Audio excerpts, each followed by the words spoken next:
घोड़ों यानी इक्वाइन्स में नेसोजेसिक स्टमक ट्यूब के माध्यम से डिवर्मिंग करना एक विशेष प्रक्रिया है। यानी घोड़ों को पाइप के द्वारा पेट के कीड़ों की दवा देना एक विशेष प्रक्रिया है। बहुत बार हमारे पास ऐसे प्रश्न आते रहते हैं, ऐसे मैसेज आते रहते हैं कि घोड़ों की नाक में नेसोजेसिक ट्यूब डालकर ही डिवर्मिंग क्यों की जाती है। तो उसका उत्तर आज की वीडियो में हम आपको देंगे। सबसे पहला जो इसका बड़ा कारण है वो है दवा सीधे पेट में पहुंचाना, बाईपास माउथ और इसोफेगस रिस्क।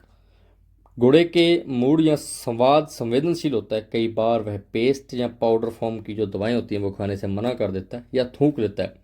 नाक में डाली गई नेसोजेसिक ट्यूब सीधा पेट में यानी स्टमक तक पहुंचती है, जिससे दवा पूरी मात्रा में सीधे पेट में पहुंच जाती है। ज़्यादा मात्रा या ज़्यादा तरल अगर होगा तो वो दवा देनी मुश्किल हो जाएगी, जिसके लिए पाइप पेट में डाली जाती है। कुछ खास डिवर्मर या उपचार जैसे कि टेपवर्म और बूट्स तरल लिक्विड सस्पेंशन में होते हैं। इन्हें सिरिंज से देना बहुत ज़्यादा मुश्किल होता है, इसीलिए स्टमक ट्यूब देना सही रहता है। सटीक, सुरक्षित और पूरी मात्रा में इससे दवा जानवर को दी जा सकती है।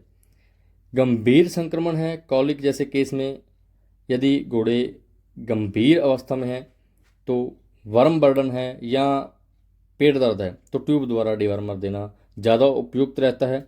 या पेट दर्द संबंधी लिक्विड पैराफिन जैसे तरल पदार्थ भी स्टमक ट्यूब यानी इस पाइप के द्वारा पशु के, जानवर के, घोड़े के पेट में धीरे धीरे दिए जाते हैं। पाइप द्वारा एक सबसे बड़ा कारण है कि सुरक्षित मात्रा में और निगरानी में दी जा सकती है। ट्यूब से दवा देने में डॉक्टर सटीक डोज का अंदाज़ा लगा सकते हैं, डायल्यूट में देरी या ऑब्जर्वेशन को नियंत्रित कर सकते हैं। इससे ओवरडोज होने का या रिएक्शन होने का खतरा बहुत कम होता है।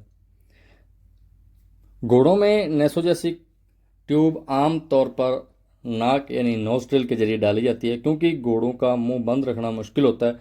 गले और इसोफेगस की एनाटॉमी के कारण नाक से डालना ज़्यादा सुरक्षित रहता है।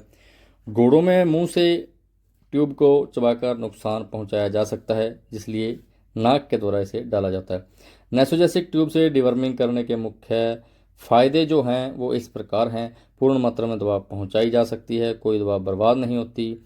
टेस्ट या मुंह से थूकने की समस्या, जब घोड़ा दवा नहीं खाता तो वो नहीं आती है। सुरक्षा और डॉक्टर द्वारा नियंत्रित, खासकर लिक्विड और हाई रिस्क डिवर्मर हैं, उन्हें दिया जा सकता है। कस्टमाइज दवा डोज बॉडी वेट के हिसाब से डायल्यूट करके देना उचित रहता है।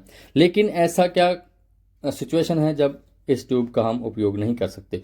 अगर नेज़ल ब्लॉकेज है, साइनस इन्फेक्शन है या नेज़ल इंजरी है, तो बिना ट्रेंड व्यक्ति के इसको नहीं देना चाहिए या इस सिचुएशन में इसे नहीं दिया जाना चाहिए।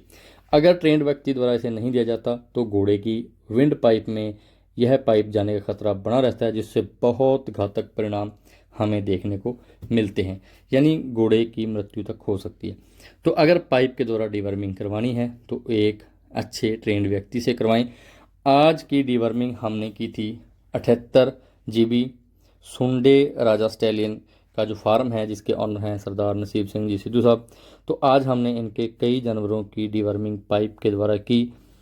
बहुत अच्छा रिजल्ट इसका आने वाले दिनों में इसका जानवरों की हेल्थ पर, बॉडी पर मिलेगा। लेकिन हमेशा ध्यान रखें, डिवर्मिंग करते वक्त या पाइप द्वारा कोई भी दवा देते वक्त एक प्रशिक्षित व्यक्ति का ही साथ लें या एक प्रशिक्षित व्यक्ति की देखरेख में ही इस काम को करें।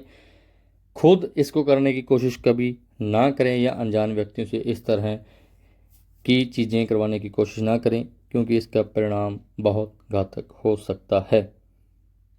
मिलेंगे किसी और वीडियो में अच्छी नॉलेज के साथ, तब तक के लिए नमस्कार, धन्यवाद।